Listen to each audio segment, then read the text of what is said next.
We knew one family in Frisco at that point in time, and we just started with an email list, kind of put our heads together and said, we need 40 people to launch the church. After our third vision night, we had 40 people signed up. We asked our launch team, would you give us 12 weeks to help us launch this church? We launched on September 8th of '02 and had about 186 people. Next week we had 110 people. That was really our baseline that we started with.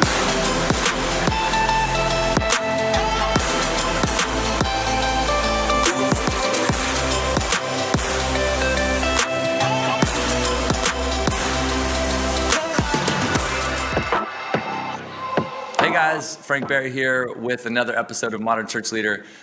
Great to be with you. Thanks for watching or listening on all the many channels that we publish this on.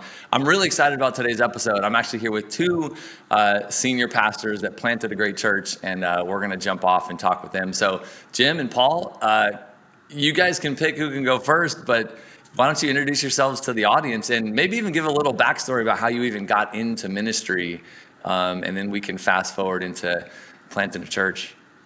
Hey, Paul, you got us into this, so why don't you start? All right, so Frank, you said how we got into ministry. You don't mean where we currently are. You mean just simply God's call on our life. Yeah, just go to the beginning. How'd you get into ministry, and give us a little bit of that story? How about this? I'll do that part. I'll let Jim do that part, and he can bring it back to me whenever he wants to. Paul Basden, married to Denise for coming up on 44 years this December. She is clearly the best human I've ever known, and I love my mom and sister and dad. Amen to that. Got two girls, Carrie and Kristen. Kristen is not married, Carrie is, and she's produced 4 boys, 12, 10, 8, and 2, that play soccer all the time and beat each other up all the time. And we call them the Lost Boys because they're like the Lost Boys on Peter Pan and Never. I was born in Dallas, came back to Baylor, moved to Virginia, came back to Baylor as fast as I could. Did not, Frank, ever feel the call to pastor, even though my dad was a pastor. I always wanted to be a lawyer or play for the Dallas Cowboys, and it's fairly clear that only one of those options was possible. So I ended up thinking I'd always be a lawyer or something. And in 1972, I know you weren't born, Frank, but I was close. I'm 78, so I was almost here. I was right. I read you the right way. Well, in 1972, the Jesus movement, I should say the wind of the Holy Spirit, through the Jesus movement that kicked off a year or two earlier out at Calvary Chapel in Costa Mesa, California, traveled across the U.S. Jim can talk about it dropping in Midland, Texas, but it hit Richmond, Virginia, where I was living. And truly, I was just an average kid that loved churchianity. I didn't love Christianity, I didn't love Jesus, but I loved churchianity. And I loved going to church and seeing my friends, especially cute girls. And at some point in there, some people started talking about Jesus. And as they talked about him, I thought, well, I do not know what they're talking about, because Jesus is a guy in a book that I have nothing to do with, even though I've been baptized. Mm-hmm. I'm just trying to be a good guy on Sundays, and then if I'm cussing and skipping school Monday through Friday, which I did some during middle school, then in that case, it doesn't matter as long as on Sunday I'm a good guy. And they start talking about Jesus, and all of a sudden I began thinking, crying out loud, that's what mom and dad have been talking about their whole lives. And I went and asked them, and indeed that was their point. So I made a significant commitment of life to Christ at 16. Who knows if it was salvation or recommitment? Doesn't matter. Jesus took it for what it was and has been with me ever since. But at that moment, I began wanting to help others find what I found. And so I know I'm telescoping it looking back, but truly within 6 months, we had a Bible study going at school and a Bible study going at church. And they just grew and grew. And I had guest speakers coming in because I didn't think I had much to say. But in time, others began saying, why don't you say something? So by my junior year, I was teaching a Bible study every Friday night and every Saturday night, different ones, and just loved it. And one night I was lying on the bed and I said, dear Lord, if this is what pastoring means, I want to do it. And the gift was a woman in our church who was real godly said to me once at church, she said, Paul, I'm praying for you and the rest of the youth department. I see so many kids coming to deep faith. How can I pray for you? I said, well, you can pray that God will call me into ministry. That's what he wants to do. She said, well, what does that mean? I said, well, I'm thinking about it, but I don't know. How would I know? She goes, well, what are you looking for? I said, a bright light in the heaven, or to hear the heavenly voice from Damascus. And she said, no.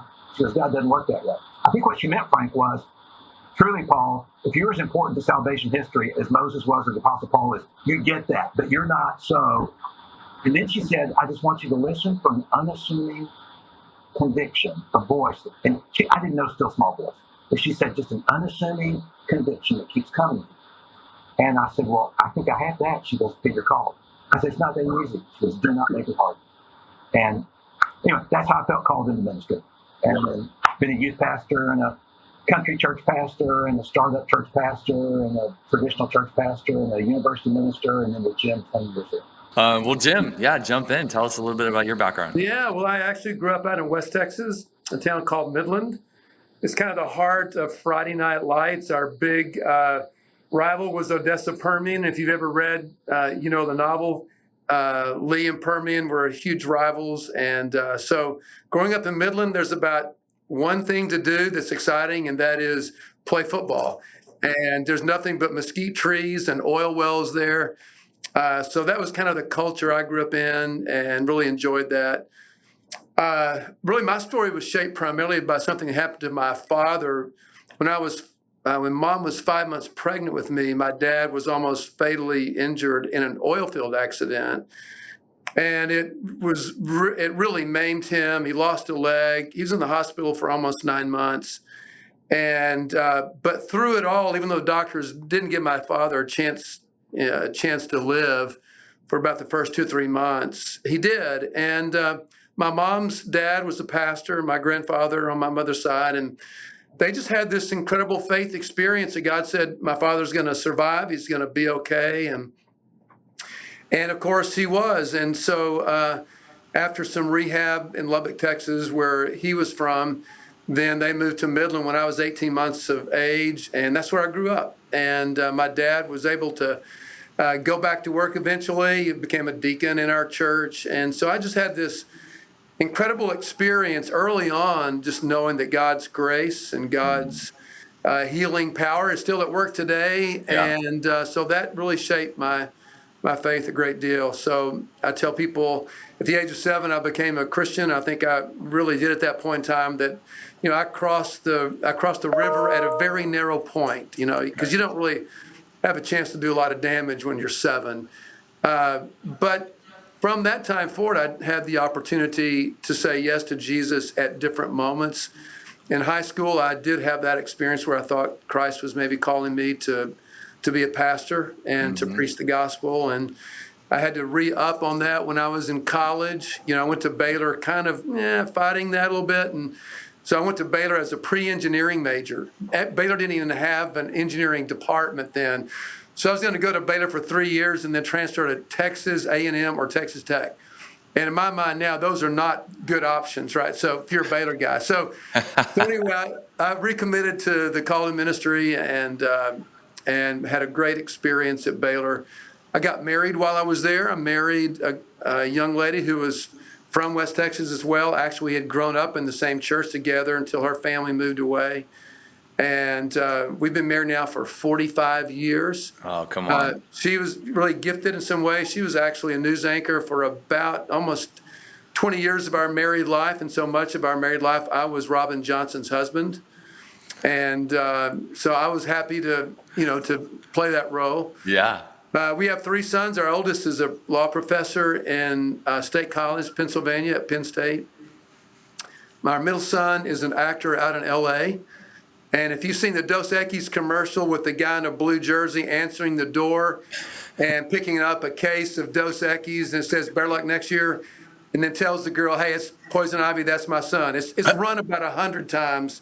Love it. ESPN and ABC, and so he's a struggling actor. And the Dos Equis commercials are great, though, so that's a good one.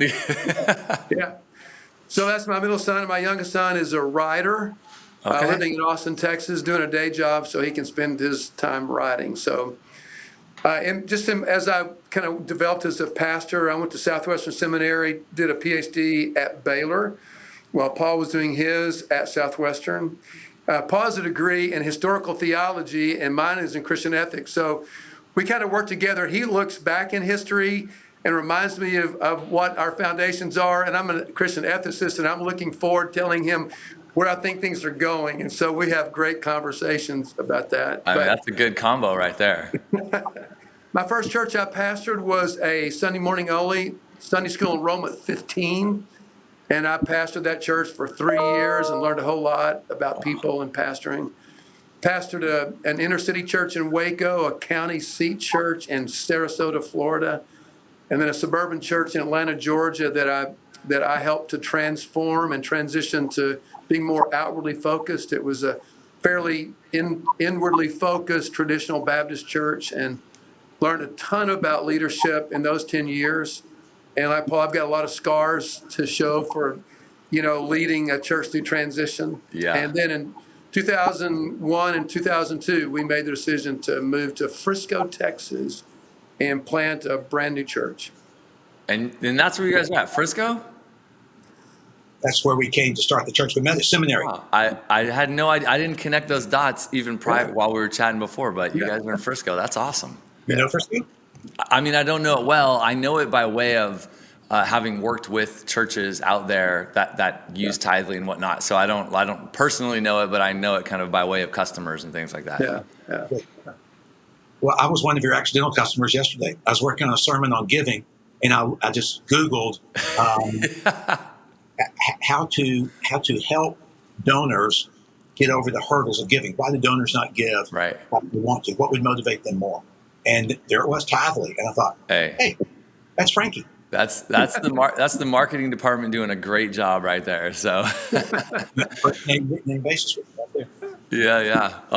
Well, man, so I love the fact that we get to kind of do this interview with both of you guys. And you guys, obviously, you gave us the short versions of the story, having lived a ton of life and done a ton of ministry all over the place. That was the nicest way I've ever been told that I'm old. Experience. That was very polite. Hey, I got some of the gray coming in though. You see that? It's like working itself out. But so you guys planted a church in Frisco, but you did it together. So you're co-senior pastors or co-founding pastors. I mean, I'd love to jump into that. How'd you get to the decision to plant a church together and kind of do it in this manner? I mean, I'm sure there's plenty of people that have done this, but in my experience, I haven't talked to a lot of people that have, co-planted a church. It's more like there's usually a founding pastor or a planting pastor or a couple. They plant the church and there's a team, but it's usually just one kind of leadership couple. So, I'd love to hear that story. Jim, why don't I tell how we kicked it off, and then why don't you tell the 3 or 4 things that make it work for us? Okay, sounds good. So, Frank, I had planted one church when I was 30. And, man, I was so excited to be a part of that church plant. It was a sponsored church by a very wealthy congregation. I thought, for crying out loud, man, there's no reason for us not to explode. There are an awful lot of other factors that made it a difficult plant. We did grow. We had a lot of things going on. But during the course of that 4.5 years, I ended up getting unhealthy emotions. What I mean by that is I did not know what the word codependent meant. Imagine if I looked it up in the dictionary, my picture would have been there. I just didn't know it. Right. So I was an outgoing, friendly guy. Jim and I have some similar characteristics that are quite different. Love to visit with people, love to preach, love to counsel people one-on-one, love small groups, all that stuff. But I had this essential theory of life that I'd never articulated. It was this: I'm happy as long as you're happy with me. If you're not happy with me, I don't really know what I'm going to do. Right. And since I generally figured out how to do enough song and dance to get people happy with me again, as a friend of mine said, it seems like you're trimming yourself all the time. And to meet people's needs, I thought, hey, sure, it's fun. Well, at some point, it wasn't fun.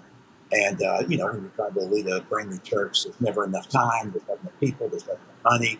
And yet we were doing so many things well. And I just got into this funk of the fact that if people were irritated at me, if they want to disagree with me, if they want to have a conversation, instead of being receptive and calm and listening, learning, and as I've learned much through Jim's friendship with me, to let them deselect if they want, to be clear about where I was going, I couldn't do it. I just didn't feel confident enough that even my vision was right. And so if they were challenging me, it was like, well, what now? So after 4.5 years, I told my wife, I said, I'm done. I don't want to pastor a church again. She goes, well, there's some good churches right now. If this is not the right one, there are good churches calling you on the phone wanting to meet with you. So I'm not doing it. I'm never pastoring. Okay. So I kind of manipulated my way into a position at the university. When I say manipulated, it's the only time in my life I've not been called to something by another group. I had to go find out if there was a calling. And it's not that that's evil. It's not that God can use that. But it just shows that I was definitely, as much as possible, taking this in my hands. By the grace of God, he used it all, of course, because he's a master designer and knew what he was doing. But man, I feel like I was way ahead of him and not digging in and learning. So I left. I went 600 miles away with my family. And over the next 4 or 5 years, actually became a dozen years in the program, I often thought, if I could just try to plant a church again, if God would just let me try one more time, I'd do it. So at any rate, over a series of global leadership conferences that Hybels was speaking at, one year, the summer of 2001, August, second weekend in August, back when it was Thursday, Friday, and Saturday morning, I was listening to a Saturday morning panel that Bill was interviewing, and it was a guy that was president, service master. It was, at that time, Rich Stearns, who was just leaving Linux Fine China to go into being a CEO of World Vision, and some other big names. And he simply was interviewing and saying, and some of you were retired or you're starting something new, etc. Tell us about it. And one man said, I left the ministry for a while, but I'm coming back in because I wanted to see if God would let me take one more mountain. I just started crying. And I just started crying. And I made a note on my notes that Saturday morning in the service, called Jim Johnson, asked him if he would be interested in pastoring a church. So now you got to know, Tony, Frank, that Jim and I have been vacationing together as families. His wife, 3 kids, my wife, our 2 daughters. We started vacationing together in the summer of 1991. And we did that throughout the 90s. So we did all sorts of stuff together. Never talked about church planting, but we just shared our lives together like that. Bottom line is, when I called him and said, buddy, we're both in good churches with good salaries and the people love us, but I just have this urge to go plant. Would you pray with me? I've never co-pastored, but I know my weaknesses from that last church, doggone it. I got to have somebody that's not easily ruffled when there's disagreement. So are you willing to consider it? We prayed. 4 or 6 months later, we were down here starting from scratch, and it was real good. Remember, Jim, all the people that would say to us, hey, y'all must have read John Ortberg's book. If you want to walk on water, you got to get out of the boat. I said, I've never heard of it, but I'm living it. And, so we got down here, and I'll let Jim pick it up about what made it work when we got here, because we learned a lot over these 19, 20 years. So, but real quick, you're kind of been family friends for a long time. Right. And then you bring it up, you guys, you pray about it, I'm sure talk to the families, you make this kind of big decision, and then you move, right? Neither one of you lived in Frisco. Atlanta and Birmingham. Yeah, so what brought you to Frisco? Why'd you guys decide Frisco? Well, we actually did some research on that and just consulted sources, Leadership Network, others as well. And we considered the Research Triangle, North Carolina, South Nashville. We even looked at Austin as well. But, I'd like to say we had great faith. We had little faith, but we said, if we're going to plant a church and we have no sponsor and we have, nobody with us, if we go back to North Texas, at least there's some people who know us there. Yeah. So if we totally flame out, someone, might pick us up, so. But at that time, Frisco was 33,000 people, but it was growing. It was, it was kind of on everybody's radar. Right. And 19 years later, there are essentially 300,000 people here.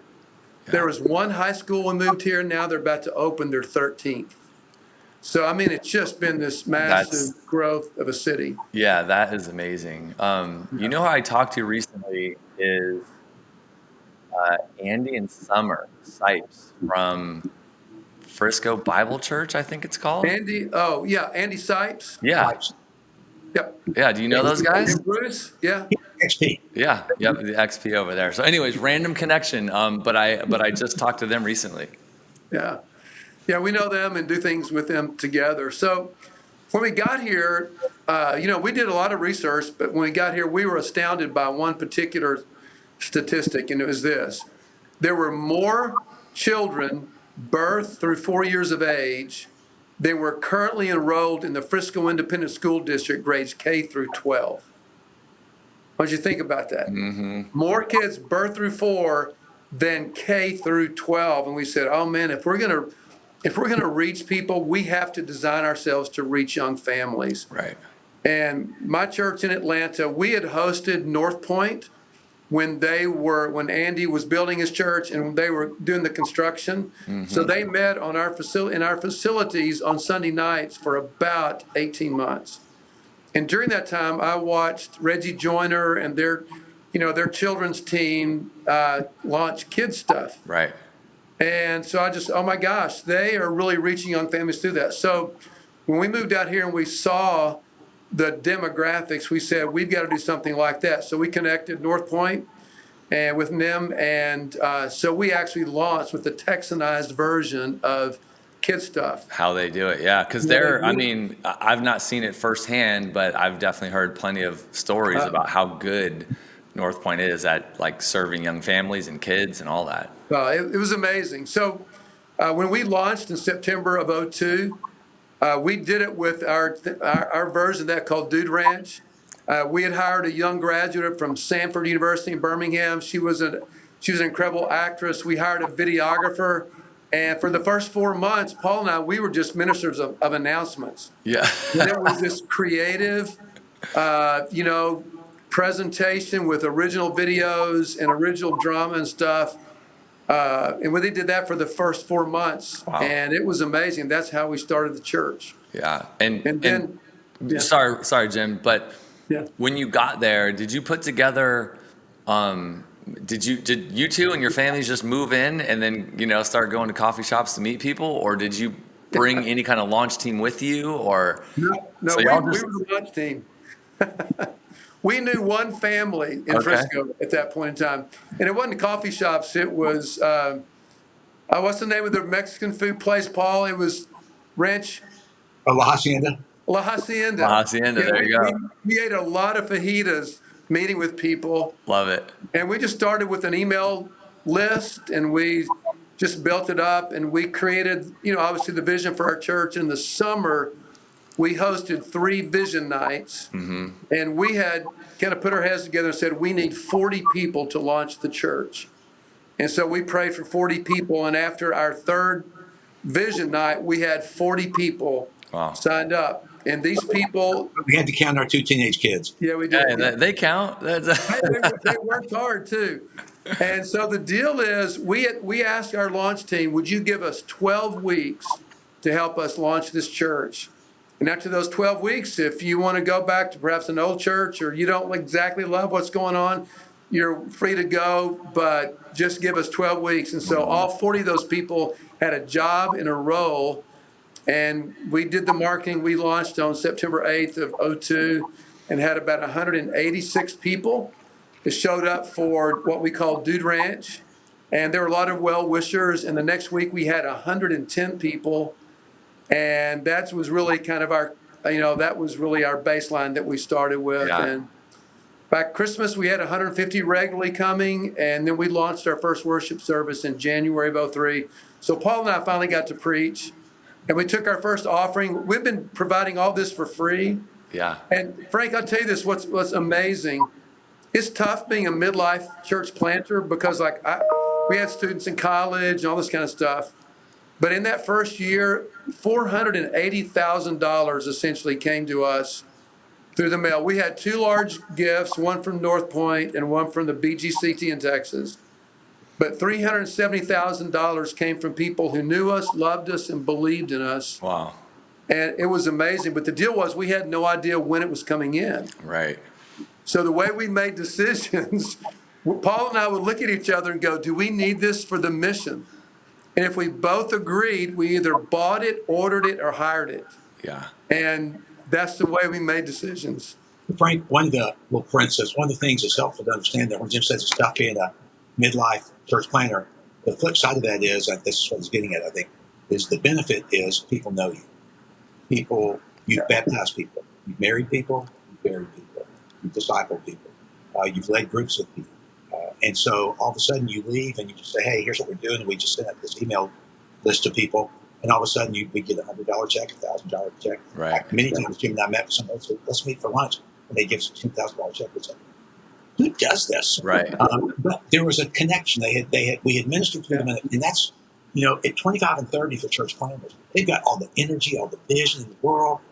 But in addition to minimal experience, they also have minimal contacts. Right. So in terms of a broader base, that's Jim. I think that's what he's getting at. That's what I love. God's gift to us there that we didn't even ever guess. We never talked about it or expected.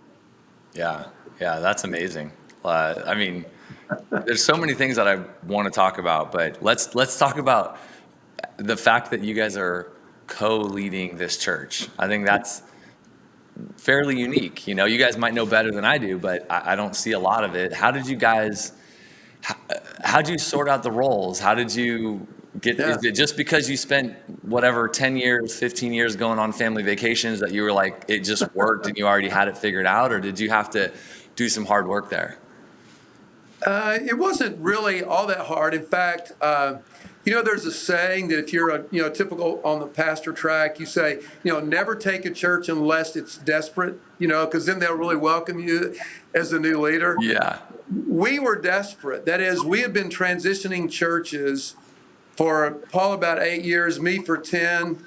And whenever, we had contemporary services, traditional services. Whenever you're leading a blended church, it's like driving a car with one foot on the accelerator and one foot on the brake. And there's a lot of friction and sometimes smoke and heat. And we'd done that for a long time. And I think both of us were ready and realized that we could never fully accomplish the mission we felt called to do in a transitional setting. And I look back now and go, if I hadn't done this, I think I would have shriveled up and died spiritually, because it was so hard to do both of those things over and over again. Right. So we were literally desperate. And people look at us and go, oh, you had so much faith, and I can't believe you did that. And we go, no. We were so desperate to be in a situation, to be able to flesh out our vision and our sense of mission and do that. Yeah. And then when God provided for us so generously through the lives of people, it was really easy. Mm-hmm. When we got here, we just kind of laid out all the different responsibilities that needed to be done. And so we chose up sides. We flipped a coin and chose sides. And so here's another reason why this really works. Paul and I are very complementary in our gifts, in our interests, and in our wiring. And so even though the first choice was we both wanted to be over worship, we kind of worked that one out. All the others fell very naturally because of the gifts that we have and our interests that we have. And so we say that this partnership works primarily because of four things. The first one is because we have implicit trust in one another, and that was built through all those years vacationing together with no, we had no, what's the phrase? No dog in the fight. We were just trying to get along and lead our own churches. Right. And so we just built a lot of trust. And so that has remained to this day. The second thing that made it work is this. We have different teaching styles, but equal competence. And Paul is a great theologian. He could be a professor at any seminary in the United States. He has an uncanny ability to synthesize biblical doctrines and teachings and make those really accessible. My great passion was really, as a communicator, making the gospel accessible to people who had never heard it before or had said goodbye to church a long time ago. And so through all of this time period, there's never been a movement going, oh, no, it's Jim preaching again. I'm Paul's guy, or vice versa. Right. Our church has truly, I think, been blessed by both of us bringing our personalities and our perspectives to our preaching gift. And then just this complementary nature of our giftedness. And we joke about this, but it's true. Between the both of us, we make one pretty good senior pastor. Because we have all the gifts covered. We have, while I might be more extroverted in times, Paul can do the introvert thing. He has a pastoral heart. He can walk in a room and feel the emotional tenor of that room just like that. I walk in a room and I sense that there are emotions there and people have them. I just don't care as much. And so, which has its strengths, by the way. Yeah, absolutely. Sometimes our greatest strengths are our biggest weaknesses too, right? It's like you get them both. That's right. And the other thing is we have a similar background. We read the same authors.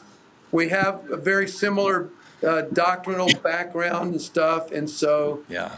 it's been a real blessing, and it's worked out beautifully. And I think the church has really benefited from it. Hey, Frank, can I add something else on that? Please jump in, Paul. You just made the statement that every strength has its weaknesses. So if you're dealing with church leadership or church planters, if you're coaching them, you see their strengths. You can help them identify their strengths. Of course, Strength Finders tells us, well, whatever you do, maximize your strengths and don't spend too much time on your weaknesses. Right. Problem is, your weaknesses can trip you up and kick you in the butt and bury you because, if, let's say you have zero pastoral counseling skills. I mean, not like you don't even know how to listen to a person when they're pouring their heart out of a bad marriage. You can, if you have the money, you can go rent that out. You can go get somebody to come do that for you. But if that's how you are every time you see someone, and that's just the people that actually come to appointments. If that's the way you just treat people that way, that's going to be a real weakness, right? You might be the greatest preacher around, the greatest strategist. And of course, you can parallel that with anything you want in terms of strengths and weaknesses.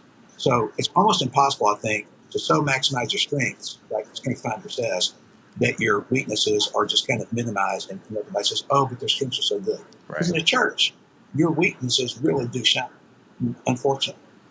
And people can be forgiving, but the smart thing to do, obviously, is just maximize your strengths and then try to hire around you and help the people understand that. Well, even so, Jim's got incredible strengths in vision, incredible strengths in strategy, communicating, especially to unbelievers. But he's admitted that one of his weaknesses is he gets so many ideas, it's often hard for him to go, well, this is the best, this is the best, this is the best, because he just thinks abstractly often. And he can go in any number of directions very quickly. So I've got strengths in relation to the things he's mentioned, but my weaknesses have to do with not really seeing down the road that far. And then with the sensitivity towards people, it becomes oversensitivity, and at that point it's no longer God-led, it's purely demonic. Right. So here's the thing I want to tell you that's important. And for every two people who decide to co-pastor, if they can meet the criteria that Jim described, because I'm nervous about guys or girls or mixed that meet and say, hey, we met 3 months ago and we talked a few times, and we go co-pastor. Oh my gosh. I just think if that's almost like saying, we don't have any elders in our church, but there's a guy or a girl that's been coming for a few weeks. Let's have lunch with them. If they're good, let's have them as a kid. Well, that'll kill you. So my experience is this. My weaknesses almost never make it to the light because we co-pastor. Jim's weaknesses almost never make it to the light because we co-pastor. My phrase is, our strengths shine and our weaknesses literally get canceled out. Right. It may not work that way all the time, but buddy, I can't tell you anything that has given me more joy than to know that when my weaknesses would screw something up in the church, I sit down and talk with Jim. It's like, crying out loud, okay, I was worried about that person leaving. Jim says, hey, nobody. Right. Hey, Jim, how do you say it? Life is too short to be unhappy in the church. Yeah.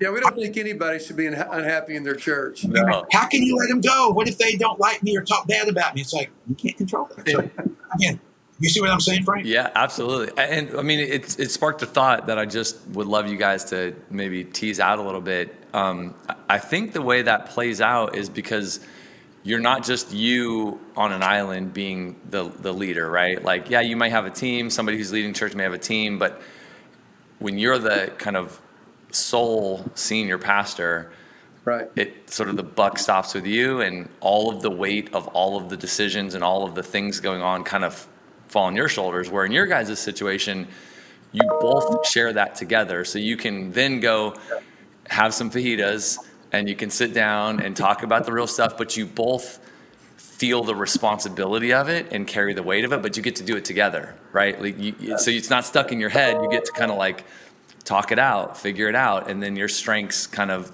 can come out of. Is that like, I'm throwing it out there going, is that part of why it really helps you guys do this well? Because you get to shoulder it together. Yeah, absolutely. I was going to say, in 19 years, we've only had one period of turbulence, and it happened in 2009. In the church, not between us. In the church, yeah. In the church, not between us.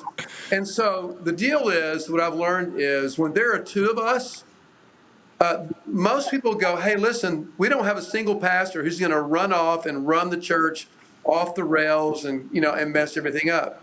And so they know that everything that we do has to be passed through both of us. And so I think that just kind of gives an inherent confidence in our people. I think we've observed that every decision that we make has passed two pretty sharp people. Right.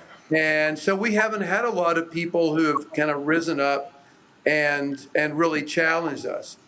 The other thing is, when there's two of us, it takes someone with some really big cojones to come in and try to attack or approach both of us and tell us we're full of it and all this kind of stuff.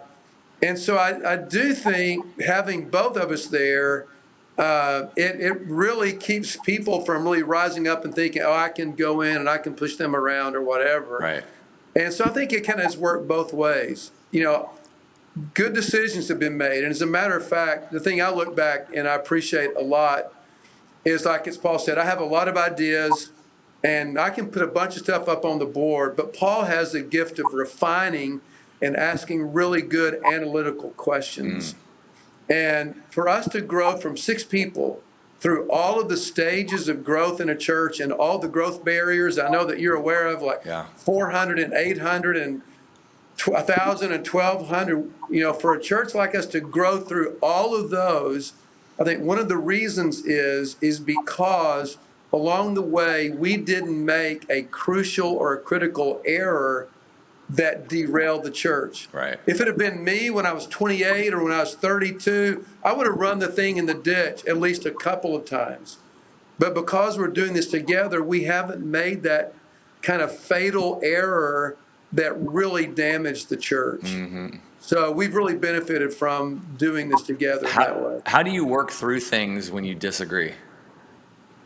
I tell you, Frank, first off, we had to learn. I mean, there's no magic, right? We've been friends and we never did. In fact, I thought about that the other day.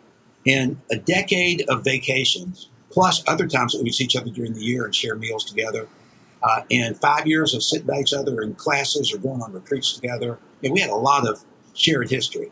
And I never remember ever being triggered by Jim or being irritated or anything. I mean, we just had a good, solid friendship. I don't know that we were each other's best friends, but on a short list of 3 or 4 people, we were on that list. Right, sure. right. Well, then you come here, and now all of a sudden it's like, this is my space, this is your space. And every time we could find lanes, we were okay as long as we could stay in our lane. Right. The first thing we did was divide up everything into 10 departments, and then each of us took 5. Right. I remember one time we were in a meeting, and I was in charge of groups, and I'd met 4 or 5 guys together on something, and Jim was in that meeting.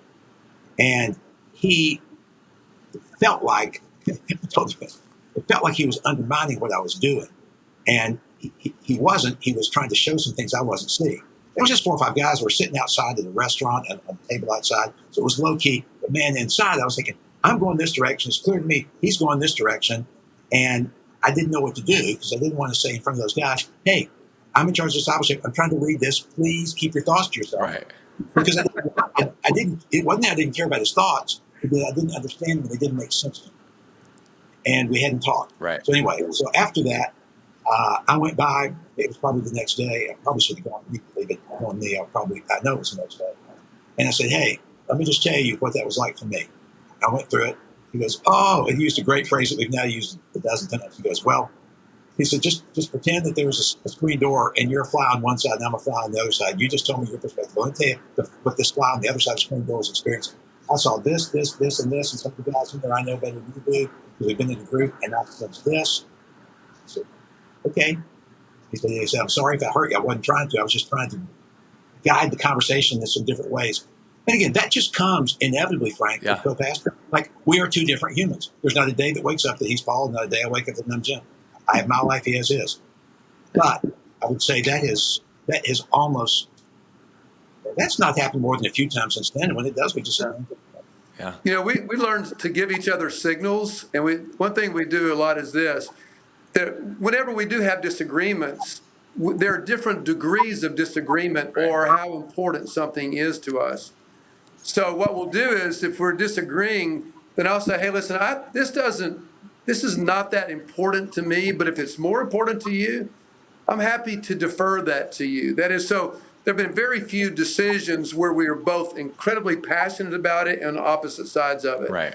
And so sometimes things are really important to Paul and not so much to me. And so he goes, hey, I'll do that. I said, please do. And then sometimes it's really important to me, and he'll defer to me on that. So we kind of know how to communicate to each other our levels of passion about that particular decision. Yeah, that's because good. a lot of times we're talking about a song, Yeah. or something that's fairly inconsequential. So the things our preferences are different. Right. And so we recognize that preferences are not principles, and so we'll differ on that. Yeah. So. Yeah. That's good. Really good. Frank, can I comment on something? Please jump in. I don't want to jump in and steal your question time, but it's just every thought that either of us have obviously leads to something else. Early in our first 4 or 5 years here, Frank, there was a huge church in North Texas that had a conference on eldering. How do you choose elders? How do you lead elders? Man, we were quiet, listening the whole day, taking notes, but thinking, please don't tell me this is the only choice, because we never had elders in our whole lives. We were deacon churches. So the way they did it was high confrontation. Like, if you're having a problem, boom, you talk about it immediately. Right. If you're having a problem, boom, you talk about it immediately. And I mean, they would say, we have talked every time, how many times have you been mentally, sexually unfaithful with your wife this week? How did you spend your dollars this week? Tell them, can we show us your checkbook right now? Show us your debit list. And it's not that either of us wanted excuses to sexually sin or financially sin. We weren't, and we aren't. But that's how they did it. And it was, I would just call it Marine boot camp. Right. Everything was Marine boot camp. And the only way that was their one model. And so on our way out, we just talked about how difficult that would be. And that just wasn't the way we did life. Right. And Jim had such a great line out of 1 Corinthians. He goes, there's something in 1 Corinthians about love suffers long. And so we began to talk, what's the difference between love suffering long and the need to speak the truth in love? And so often the question is, if I need to speak the truth in love, let's go do that. Mm-hmm. If that's just a small thing that I can let pass, then love just suffers long. Right. So that did, in their opinion, it was love confronts fast. Right. That was the biblical addition. They were just speak the truth, always hard, get after it, right? We would say it was in love, but let me tell you, it felt like they don't let anything slip, and they're proud of it. It's like that's one of the things on their moniker on the church, big church sign. It says we don't let anything slip. Right. No sin too small to name. Yeah. So that just we couldn't do that. Right. Yeah. And it's kept the skids greased for 19 years. Yeah, I mean, it's just cool while hearing you guys talk, and you guys are obviously amazing friends. So let's fast forward, pre-COVID, give or take, what was Sunday service size for you guys? How many people were in the building or on a weekend, or I don't know. Every church measures things differently. So just give folks a sense of, in that 19 years, how'd things grow? Yeah. Pre-COVID, we were hitting about 4,400 on average. We have a small multi-site in McKinney, Okay. but we were hitting about 4,500, and we actually opened a brand new 20,000 square foot children's building 2 weeks. Killer building. 2 weeks before COVID hit. Man, we had this, 3-story indoor play area for kids. And I mean, wow. There's so many kids around here. I mean, it was pulling people in, and we got to do that 2 weeks, and we had to shut it all down. So are you dirty kids with your COVID germs? Yeah. It's terrible. That is brutal. So, okay. So you're around 4,500 or so, give or take. Kids. That's everybody. Yep. Yeah. I just wanted people to have a sense of kind of over that, 19 years. 3,000 adults, 1,500 kids, roughly. Yeah. And then you build this new thing, and then COVID hits, and then now we're 18 months or 20 months. It's hard to keep, Yeah, we're about 70% back in person. Okay. That's where a lot of churches are, about 70%. I mean, 70 is actually good. I hear a lot of churches in the 40, 50% too. So I feel like there's this 40 to 70. I don't think I've heard anybody say over 70, which it's very anecdotal just in conversation. But, some churches are having a tough go getting people back, depending on kind of area and all that. But how long were you guys closed, like just not meeting in the building, fully virtual? We closed down. Yeah. Go ahead. Yeah. So we closed down the second weekend of March of 2020, and we were closed through May. We opened up one weekend in May and 2 in June, I believe. Is that right, Jim? 3 in a row? Yeah. Just to see. And after that, it got worse. Not in our church, but it just got worse in America. Right. And in North Dallas, where we are. You have to go by your region. Right? So absolutely. We closed it down because we felt it was only safe with masks, and everybody hated wearing masks. Yeah, absolutely. And everything. So people clearly told us they weren't ready to come back. Yeah. You checked it out, and you're like, okay, that's we got. So we closed again in mid-June, and we were closed from mid-June through. Jim, did we open up in November or January? No, first week in October. But we had outdoor services. Remember? That was for everybody. Remember, I think we opened up in October, and then we had some outdoor services so everybody would come back, and we had multiple thousands of people come back. Once a month for 3 months. Yeah, once a month. That's right. That was our plan. Once a month for 3 months, we had these outdoor services. Once in September, once in October. Plus, we did start in October, but much smaller numbers. Right. Yeah. Right. And then in January, after the vaccines came out, January is where it kind of started picking back up. And we're probably 80% not wearing masks, 20% wearing masks, Jim. But you're back open, kind of church normal, and following the safety protocols, things like that. But added a third service we didn't need just to give people space. Right. Yeah. And is the new facility back in action? It is. Okay. How's that going? Yeah, bring your kids, man. They can play on our indoor play space. And what'd you give me? That's cool. What is it? Why did you build it? What's in it? How is it serving the community? Well, it's just like, this huge indoor tunnels and all this kind of stuff. And in actuality, it was meant, obviously, to bring kids. And here's one of the things. When we did Dude Ranch back in the beginning, one of the reasons why we did that is because it was so engaging. Right. Kids would go and wake their parents up on Sunday morning and go, okay, when are we going to church? Right. So literally the kids brought their parents to church. Yeah. So this is kind of another thing, that it is such an incredible experience. It's fun. And so kids want to come, but it's also, man, so many, hundreds of people are around this huge thing, and they're spending time getting to know one another. Right. They're visiting together. And during the week, we'll have a dozen families there every day for playtime. So we open it to the community, and we have people out there to make sure that they're introducing themselves and making connections. Yeah, so that's really cool. Yeah. It sounds like it's a great, just a community place, that it's a great way to serve the community, and it's the church serving the community, building something and making it about kids and all that, which is, it's just cool for families and for growing and all that. So there are a lot of kids around here. Yeah.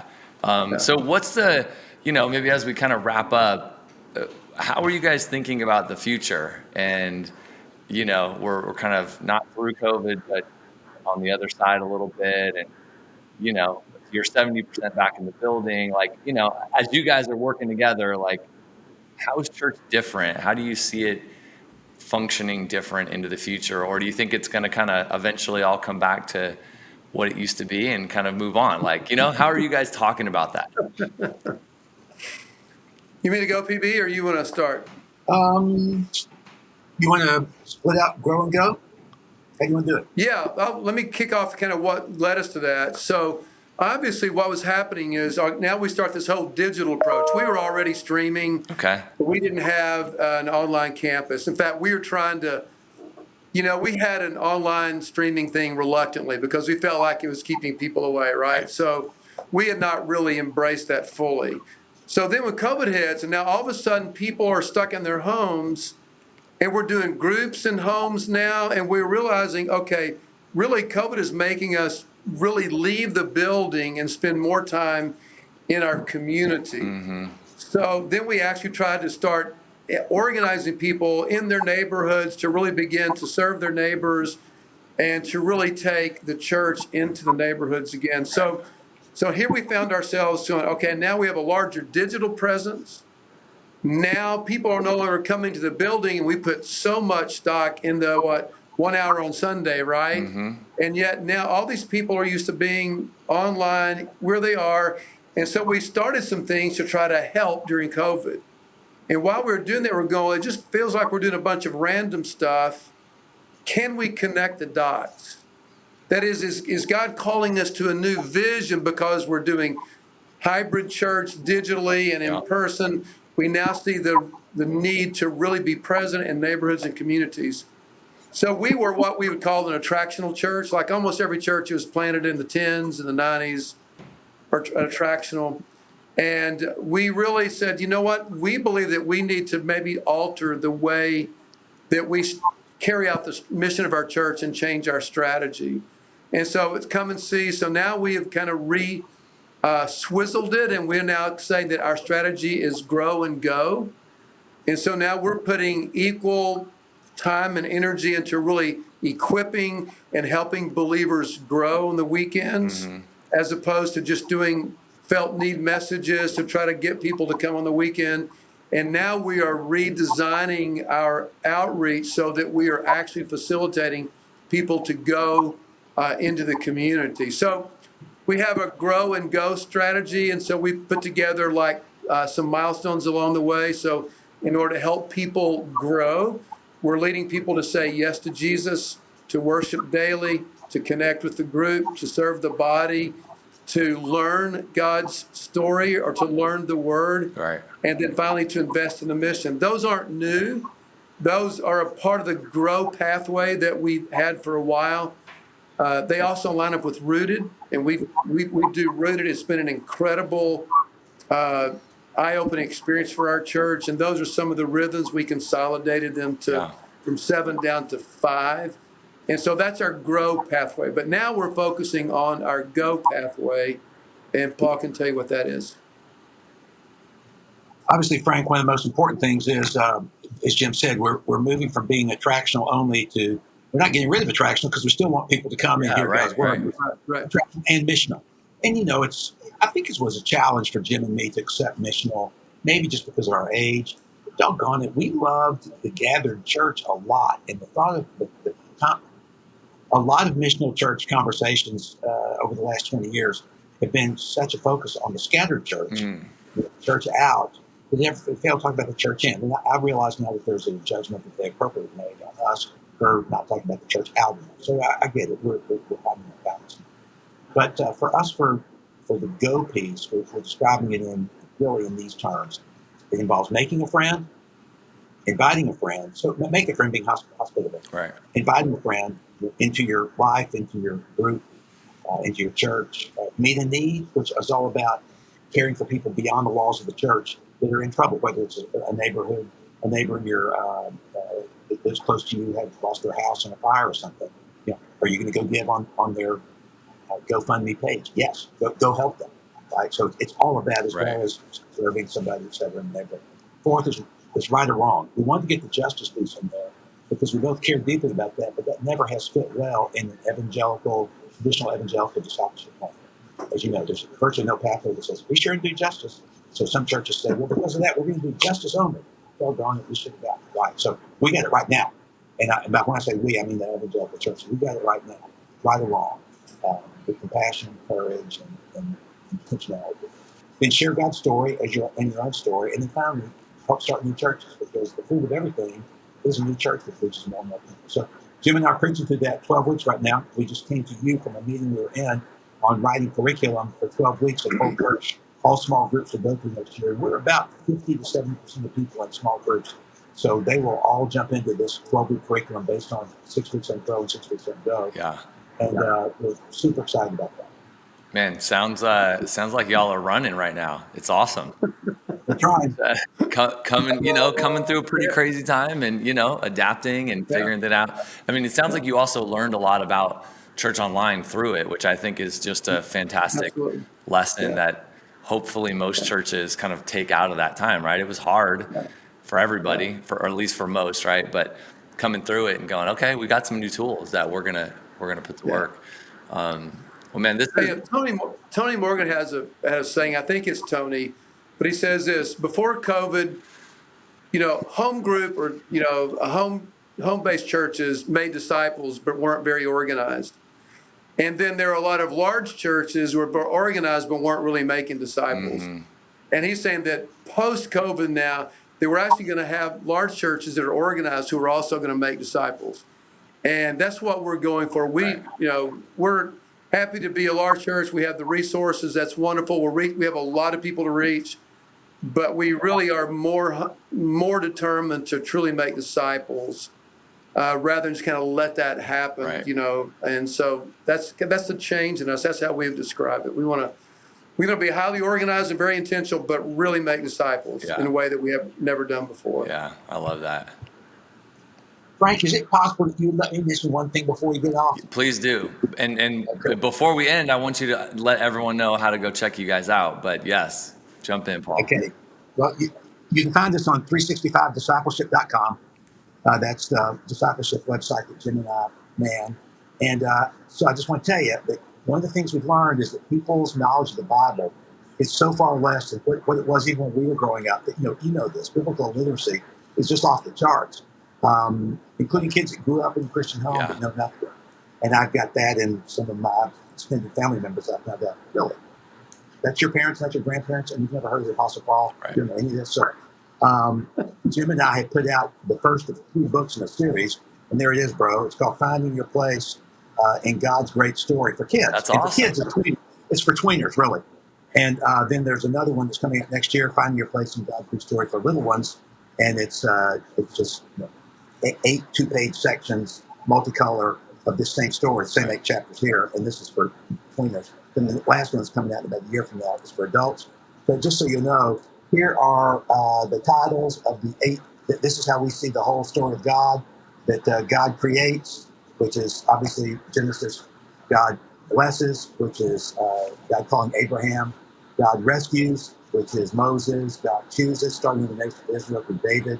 God warns, which is the prophets, calling them to justice and to love. God saves in Jesus, the climax of it all. God sends through Paul. And while it looks like the world's going to hell in a handbasket, one day God wins.